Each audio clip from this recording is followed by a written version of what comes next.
Shalom, salam sejahtera buat saudara-saudaraku.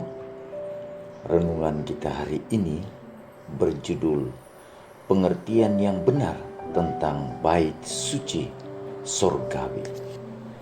Ayat renungan kita terambil di dalam Ibrani pasalnya yang ke-9 ayat yang ke-11. Tetapi Kristus telah datang sebagai imam besar untuk hal-hal yang baik yang akan datang. Ia telah melintasi kemah yang lebih besar dan yang lebih sempurna yang bukan dibuat oleh tangan manusia. Artinya yang tidak termasuk ciptaan ini. Mari kita dengarkan keterangannya.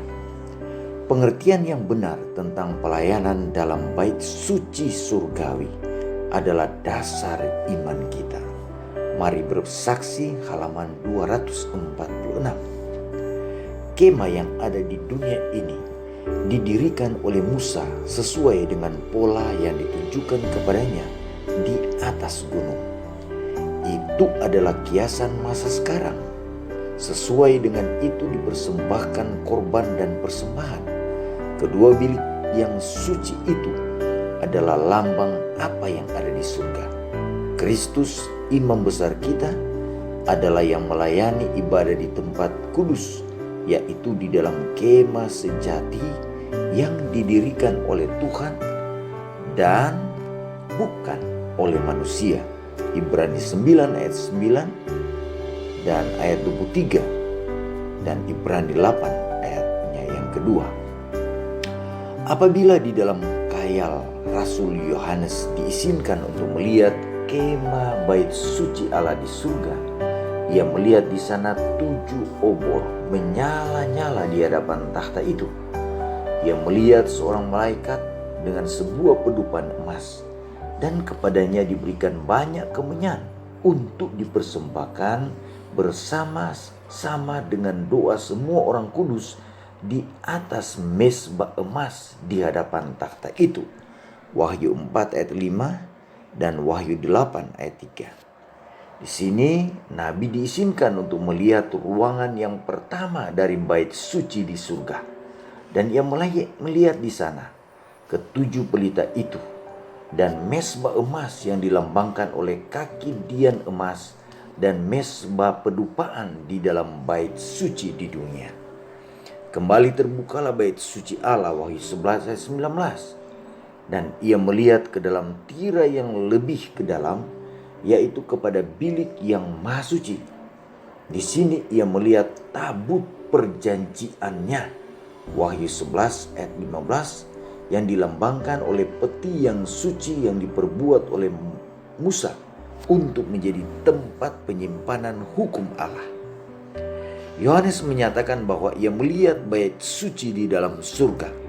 Bait suci itu di mana Yesus melayani demi kita adalah yang aslinya, untuk mana kemah suci yang didirikan oleh Musa merupakan satu gambaran.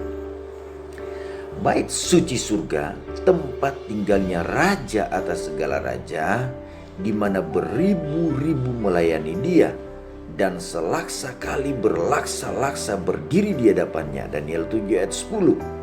Bait suci ini dipenuhi oleh kemuliaan takhta yang kekal, di mana malaikat-malaikat penjaganya yang berkilau-kilauan itu melindungi wajah mereka sebagai penghormatan.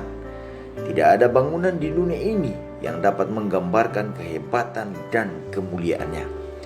Namun demikian, kebenaran-kebenaran yang penting sehubungan dengan bait suci surga dan pekerjaan yang besar yang dilaksanakan di sana untuk penebusan manusia diajarkan oleh bait suci di dunia dan upacara-upacaranya. Setelah kenaikannya, juru selamat kita harus memulai pekerjaannya sebagai imam besar kita. Paulus berkata, sebab Kristus bukan masuk ke dalam tempat kudus buatan tangan manusia yang hanya merupakan gambaran saja dari yang sebenarnya, tetapi ke dalam surga sendiri untuk menghadap hadirat Allah guna kepentingan kita. Ibrani 9 ayatnya yang ke-24. Alfa dan Omega jilid 1 halaman 420 dan 421. Doa kita hari ini, terima kasih Tuhan, karena hari ini kami diberkati lewat pengetahuan bait suci surgawi, di mana Engkau menggunakan Rasul Nabi Yohanes untuk melihat Ka'bah yang ada di dalam sorga, yang merupakan gambaran Ka'bah yang ada di zaman Musa. Menjadi pelajaran bahwa sesungguhnya Ka'bah yang ada di surga, miniaturnya ada di dunia ini. Oh Tuhan, terima kasih karena kesempatan yang indah Engkau berikan kesempatan kepada Rasul Yohanes untuk melihat apa yang ada di dalam kerajaan surga, yaitu bait suci. Dan kami akhirnya boleh belajar tentang itu. Terima kasih. Tolong kami untuk memahami pelajaran ini dan juga memahami pelajaran-pelajaran selanjutnya. Adalah doa kami. Terima kasih Tuhan Yesus.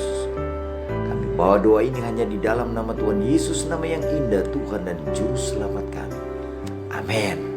Terima kasih sudah mengikuti renungan kita hari ini. Tuhan Yesus memberkati. Shalom.